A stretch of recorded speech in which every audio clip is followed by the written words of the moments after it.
Ati apolisi abwere poyera ndi kulongosola chomwe akubwerera mowirikiza atanyamula agalu ndi mifuti ku nyumba ya mtsogoleri wakale wa dziko lino a Lazarus Chakwera ku area 10 mu mzinda wa Lilongwe. Iwo ati ngati apolisi ali ndi mulandu abwere poyera komanso afotokoze chomwe akuwasakira. Tili ndi zambiri mukanema uyu.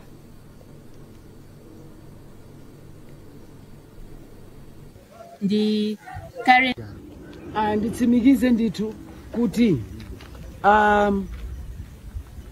dzulo unabwera polisi kupitira malo nthawi 5 times kubwera pano.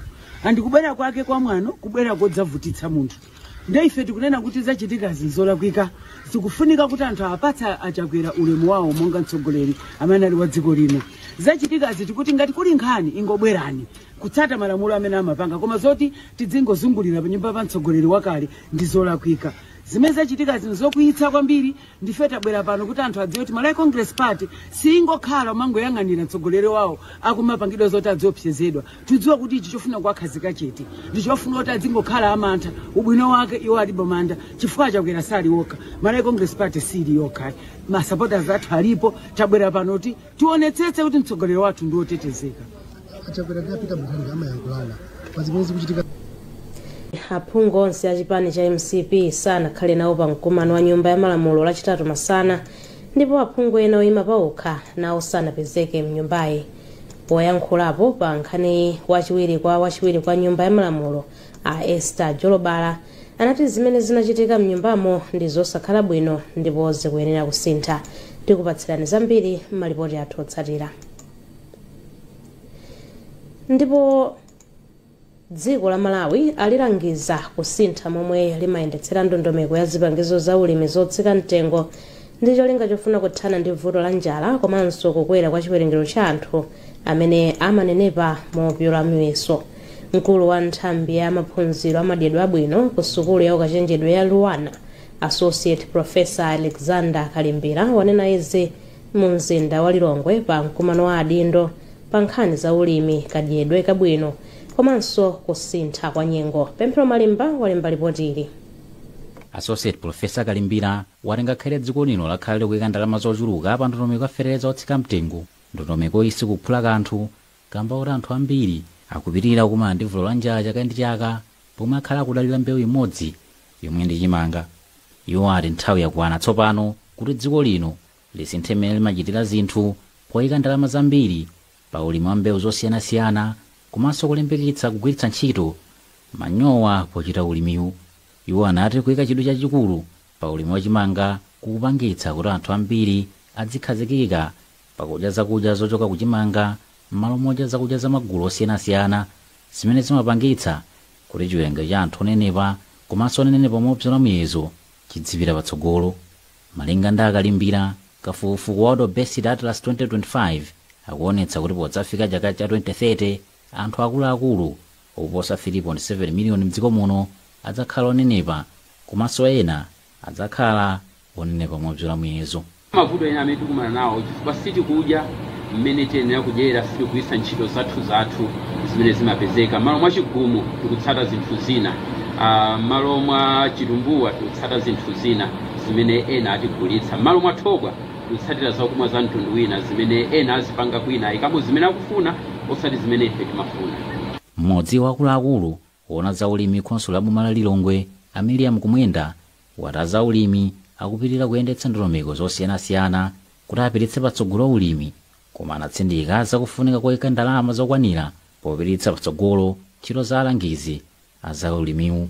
Mkulu za mapulogalamu ku bungwe la Point of Progress Innocent Lwesha ati mfundo zomwe atolera azitumiza kwa adindo osiyanasiyana kuti achitepo kanthu. Kugamba panopo kuti parliament kupanga push bill yoti alimi yoti anthu azikhala ndi ufulu wawo poganiza zimene akuyenera kudya kapena kulima.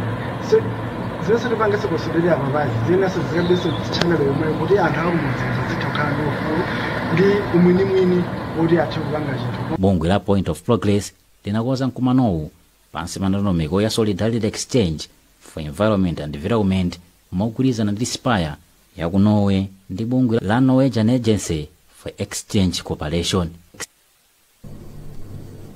zotsatira za kafukufuku watsopano zikusonyeza kuti ntchito yotukula amayi pachuma ikufunikira njira zina zamakono. Bungwe la Institute of Public Opinion and Research IPO ndi limene lachita kafukufukuyu amene akuwunikira kuthekera kwa amayi kusintha miyoyo yawo pogwiritsa ntchito njira zamakono komanso ngongole. Isaac Salima ali ndi nkhani yonse. Kafukufukuyu adachitika mu zaka zapakati pa 2020 komanso 2025 ndipo adakhuza amayi okwana 1500 ochokera m'manja osachita bwino kwenikweni midzi 84 m'boma la Blantyre. Amayiwo adawagawa magawo osiyanasiyana pamene 400 ayiwo adawapasa malanya amakono komanso adawaphunzitsa amene angagwiritsire ntchito, ndipo amayi enanso okwana 400 adawapasa ndalama zimene mulingo wake ndi wa foni zam'manja zimene gulu la nzawolo lidalandira, pamene amayi ena okwana 300 sadalandire chilichonse. Popereka zotsatira za kafukufukuyo mu mzinda wa Blantyre, mkulu woyang'anira kafukufuku ku bungwe la IPO a Boniface Dwalani adati iwo adapeza kuti amayi ambiri amene adalandira ndalama ndi amene adapindula kwambiri. Iwo adati amayi ambiri amene adangogwiritsa ntchito mafoni am'manjawa sadapindule kwambiri pa nkhani za chuma. Amene adapasidwa ndalama akuoneka kuti kagwiritsidwe ntchito kawo kamafoni kangati kakusalira kumbuyo, koma akuoneka kuti anakhala ngati tawathandiza kuwapasa mphamvu yokhala ndi kuzimira pawo kamakamaka pa nkhani ya zachuma. Mkulu woyang'anira zakusasiyana pakati pakagwideka ntchito kunduna ona zakusasiyana pakati pakagwideka ntchito Achimwemwe Kuseni adayamikira mabungwe akamba kuchita kafukufukuyu ponena kuti awathandiza pamene angachitire pa nkhani yolimbikitsa amayi kuchita bwino pachuma. Amayi kawirikawiri ndi amene ali otsalira pa nkhani zogwiritsa ntchito mafoni, pa nkhani za intaneti, makamaka akamapanga mabizinesi yawo ngakhalenso pa ntchito zosiyanasiyana zachitukuko. Ndiye kafukufuku ameneyi athandizira kupeza mfundo zokuti zingathandizire amayi kuti angapititse patsogolo bwanji moyo wawo. Mmodzi wa amayi amene adachita nawo kafukufukuyu a Patricia Bakali ochokera ku Machinjiri mu mzinda wa Blantyre adati kafukufukuyu adawatsegula m'maso pamene angamagwiritsire ntchito njira zamakono monga mafoni kuti azipindula pachuma. Wachiwiri kwa mkulu wa polisi a Sten Jaima walimbikitsa kudzipereka pakati pa polisi pamene akugwira ntchito yoteteza anthu. Ajaima ayankhula izi pamene amakhazikitsa maphunziro a maofisala a nthambi ya polisi ku Police College mu mzinda wa Zomba. Iwo ati khalidwe labwino ndi lofunikira kwambiri pa ntchito ya polisi. Izi ndi zimene ana Ajaima anauza mtolankhani wathu Jason Malowa. Ma officers amene tikuwaphunzitsa lero akuchokera ku ma department osiyanasiyana, komatu akamaliza sikuti azakhala ma department omwe akuchokera. Ambiri ayiwo azagwira ntchito timati za operation. Ntchito zimene ntchito zimene zimathandizira kuti chitetezo cha dziko chioneke chabwino. So maphunziro alero athandizira kuti akachoka pano chitetezo chikakhala chokhwima kumene apiteko. Muja ndayankhulira kuti iwowa ndi amene akagwira ntchito pafupi ndi ana, akalamulira anawo ndi kuwathandizira, kuwatsogolera, kupanga ziganizo zoyenerera zikathandizira chitetezo, zikathandiziranso kupanga ubale wabwino pakati pa mtundu wa Malawi ndi ife apolisi. Ndipo mmodzi mwa maofisala amene akutenga nawo mbali pa maphunzirowa ndi a Ellen Damson ochokera ku polisi ya Kanjedza. The current knowledge, skills and attitudes kuti ndikakwanitse kugwira ntchito ndi mmene dziko lilili panopa. Chifukwa choti ambiri amene tili munomo amene tupanga kozi tinaphunzira mwina zaka 10, 15, 20 zapitazo. Zimene zinthu zimasintha. Mmene dziko lilili mmene akupangira upareti ndi mosiyana ndi mmene amapangira cha ma 1990s 2000s. So pano kutena kuti tiphunzire kachitidwe katsopano kuti tikakwanitse kupereka chitetezo choyenera ku dziko lathu. Dziko la Malawi lalandira zipangizo zosungira katemera pogwiritsa ntchito mphamvu ya dzuwa. Zipangizozi ndi za ndalama zopitirira $700,000 ndipo zaperekedwa pansi pa mgwirizano wa mabungwe a Africa Centers for Disease Control, UNICEF komanso Mastercard Foundation. Mmodzi mwa akuluakulu ku Africa CDC Aru Rick wati makinawa apititsa patsogolo ntchito yosunga komanso kupereka katemera m'madera momwe mulibe magetsi. m'mawu ake mlembi wamkulu mu nduna wa zaumoyo Dani Namalika wati zipangizozi zipangitsa kuti ana ochuluka adzilandira katemera ofunikira mu nthawi yake. Nkhani yayikulu yoti ya pa katemera ndiyoti katemera akhale pa temperature yoyenerera asanakafike kwa patient. Choncho tonse tikudziwa kuti Malawi muno kuli malo ena amene kulibe magetsi, katundu talandirayi ndi wa sola. Choncho tikhonza kufikira paliponse Malawi muno kupereka katemera kwa munthu wina aliyense amene angafunike kulandira katemera. Bungwe la Center for Human Rights and Rehabilitation lati ndilokondwa kamba kuti chisankho chimene chinachitika mdziko muno mwezi wa Septemba chinali chopanda ziwawa. Mkulu wa bungweli Michael Kayatsa wanena izi pa zokambirana ndi magulu a chinyamata zimene zachitika mu mzinda wa Lilongwe. Zokambiranazi zachitika pansi pa ntchito ya Rise for Peace.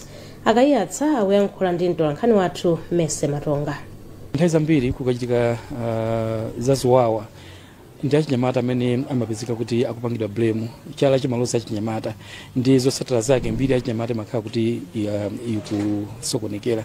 Komanso achinyamata awa ngati pochitika ndale ndiye kuti apezekanso kuti sapange participate bwino chifukwa achinyamata ali ndi ufulu okuti azitha kutenga nawo gawo pa chisankho. Koma ngati kuli zaziwawa ndiye kuti ufulu wonse achinyamata oti atenge nawo gawo nkuchita participate ngati achinyamata mu zisankho okhala kuti wasokonekera. Komanso timawazindikitsa achinyamata awa kuti azindikire kuti aliponso achinyamata ena amene alibe amene ali ndi ulumali mwachitsanzo amene amapezeka kuti akhuzika kwambiri pakachitika zachiwawa.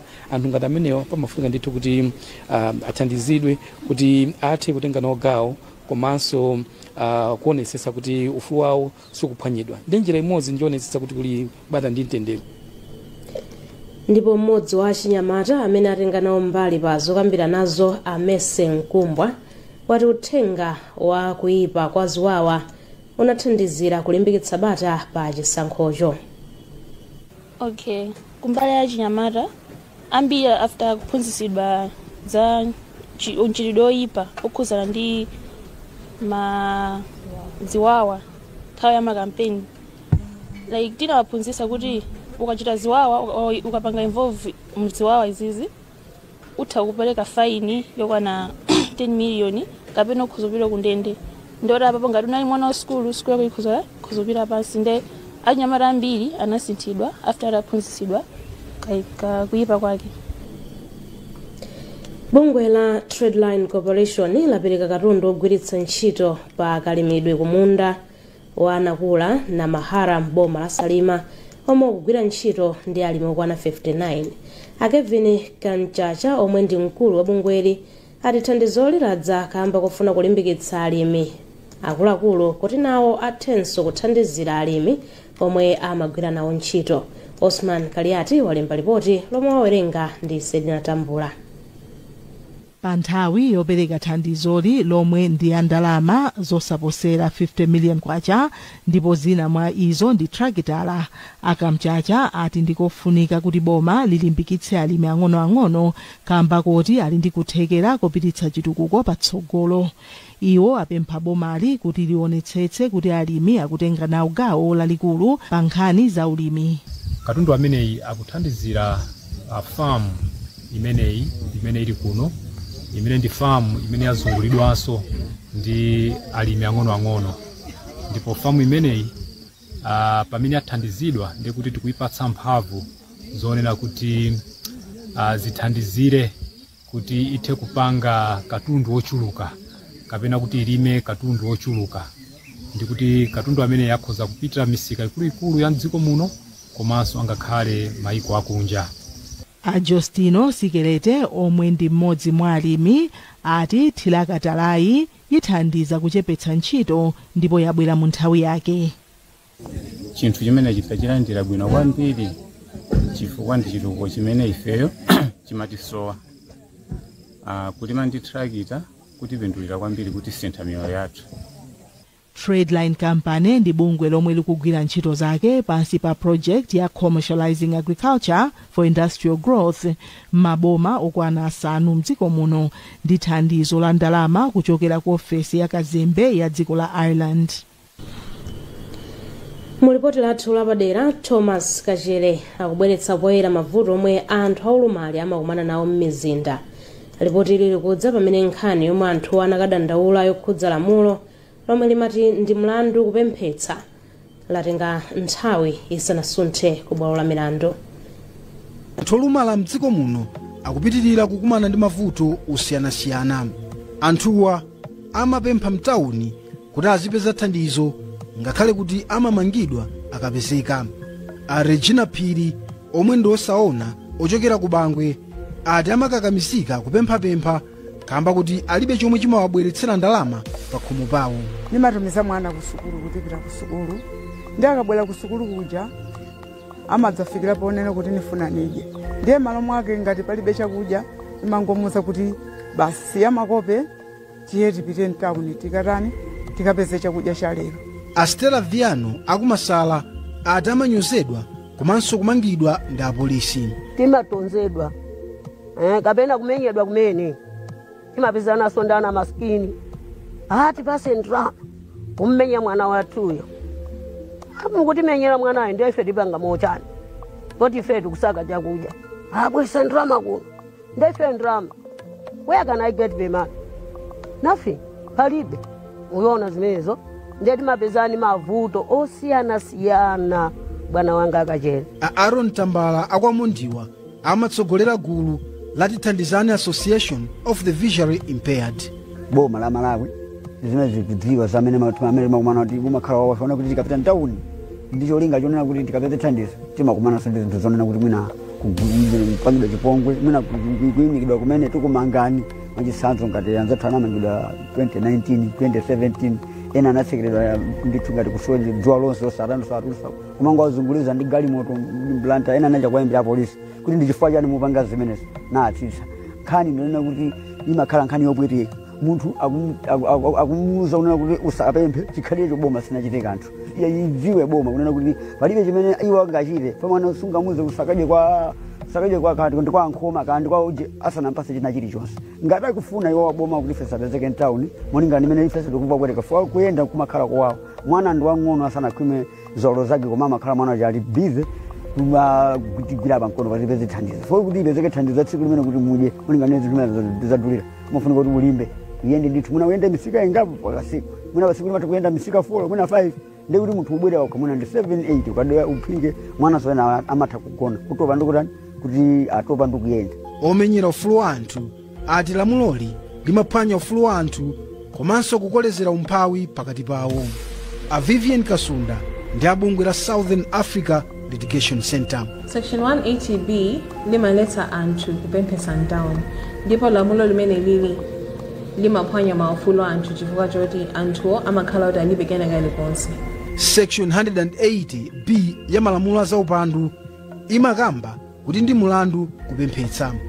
Monica Namunde ndiwoona za ufulu wa anthu kubungwe la Malawi Human Rights Commission ndipo ati nkhaniyi ikufunika changu popeza kuyichedwetsa ndi kuphwanya ufulu upeza chilungamo. Kudikirira zaka 8 kuzafika tsiku la lero anthu asanalandirebe chotsatira chilichonse cha mlandu wawo kuchokera ku bwalo la milandu ndi zophwanya maufulu awo ukuthi athe kulandira thandizo kuchokera ku mabwalo a milandu. Mlandu ndofunikira kwambiri kuti kutuluke chigamulo kuchokera ku khoti chifukwa chigamulo chimenecho chomwe chita thandizire kuti kodi kupita mtsogolo pa milandu ngati imeneyi zizikhala bwanji. Padutsa zaka zisanu ndi zitatu 8 nkhani iyi ili ku bwalo la milandu zomwe zikusiya odandaula kusowa mtengo wogwira.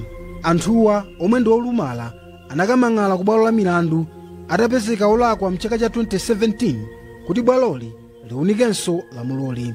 Ndondomeko ya chitukuko ya bungwe la United Nations ya namba 16 imakamba kuti anthu onse ali ndi ufulu upeza chilungamo.